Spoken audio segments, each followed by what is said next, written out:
역사상 가장 유명한 배신자, 브루투스. 그런데 만약에요, 그가 스스로를 나라를 구한 영웅이라고 생각했다면 어떨까요? 오늘은 독재자의 심장에 칼을 꽂았던 사람들이 과연 그냥 암살자였는지 아니면 공화국을 지키려 했던 애국자였는지 그 복잡한 이야기 속으로 한번 들어가 보겠습니다. 23번. 한 남자가 바로 자기 동료들에게 둘러싸여 칼에 찔린 횟수입니다. 그리고 바로 이날, 이 단 한 번의 사건으로 서양 역사의 흐름이 완전히 다른 길로 접어들게 된 거죠. 자, 그럼 사건 현장으로 한번 가볼까요? 바로 그 유명한 3월의 이데스. 로마의 심장부인 원로원 한복판에서 한 시대가 말 그대로 피를 흘리며 저물었습니다. 여기 정리된 내용 좀 보세요. 이게 그냥 길거리에서 벌어진 암살이 아니라는 게 바로 여기서 드러나죠. 장소는 국가 최고 의결기관인 원로원이었고 가해자는 무려 60명이 넘는 동료 의원들이었습니다. 그리고 피해자는 종신 독재관 율리우스 카이사르. 이건 사실상 로마 지배층이 조직적으로 일으킨 정변, 즉 쿠데타였던 겁니다. 바로 이 지점에서 우리가 정말 어려운 질문과 마주하게 되는 겁니다. 이 사람들을 대체 뭐라고 불러야 할까요? 이들의 마음을 이해하려면 먼저 그들이 뭘 지키려고 했는지 알아야 하는데요. 바로 로마의 정신, 공화정입니다. 이게 뭐냐면 쉽게 말해 왕이나 독재자 한 명이 모든 걸 결정하는 게 아니라 시민들이 뽑은 대표자들이 모여서 나라를 이끌어가는 시스템이죠. 바로 이게 그들이 목숨을 걸었던 대의 명분이었던 거예요. 그러니까 이 상황이 정말 재밌는 게 평가는 이렇게 극과 극으로 갈립니다.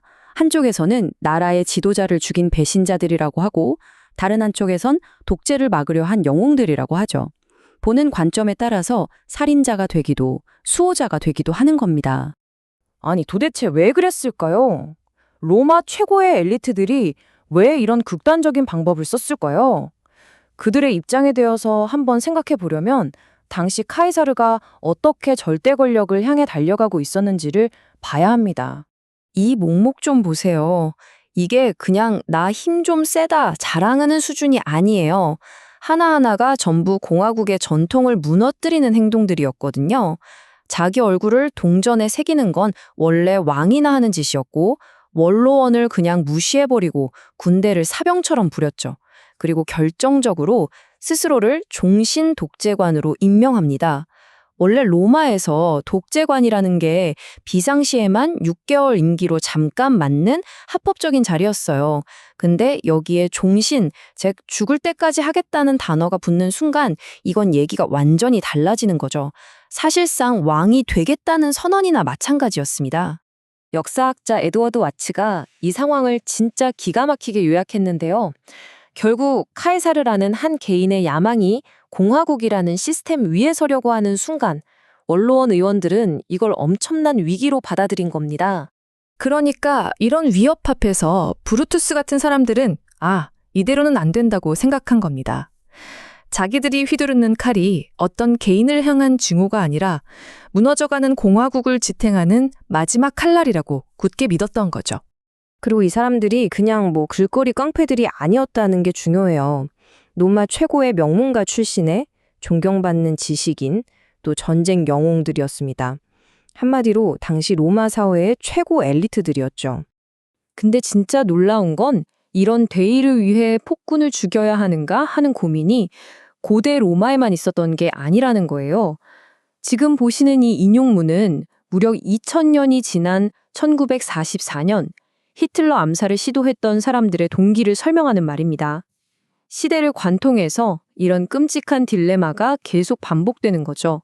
자, 암살자들은 독재자라는 머리 하나만 자르면 모든 게 제자리로 돌아올 거라고 믿었던 거죠. 근데요, 그 계산이 정말 처참하게 빗나가고 맙니다. 여기 보세요. 이들의 기대와 현실이 얼마나 달랐는지. 브루투스는 로마 시민들이 해방자여 영웅이여 하고 환호해 줄 거라고 기대했습니다.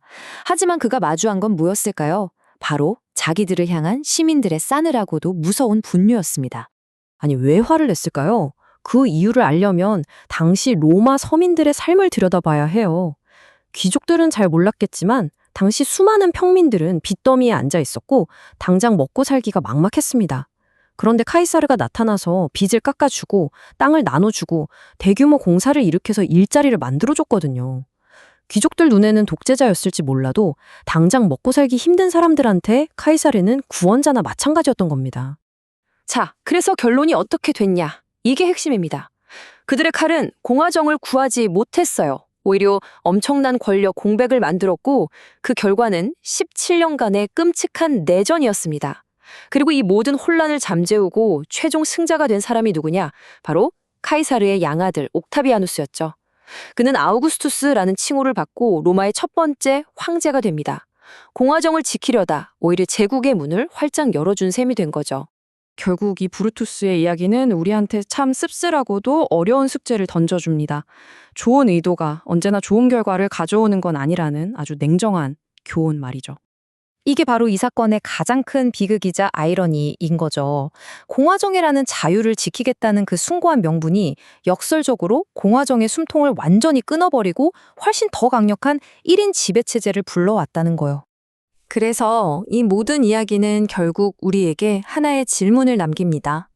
아무리 위대한 명분을 내세운다 한들 폭력이라는 수단은 과연 우리에게 궁극적으로 무엇을 남기는 걸까요? 그 답을 찾아가는 건 어쩌면 오늘을 사는 우리 모두의 영원한 과제 아닐까요?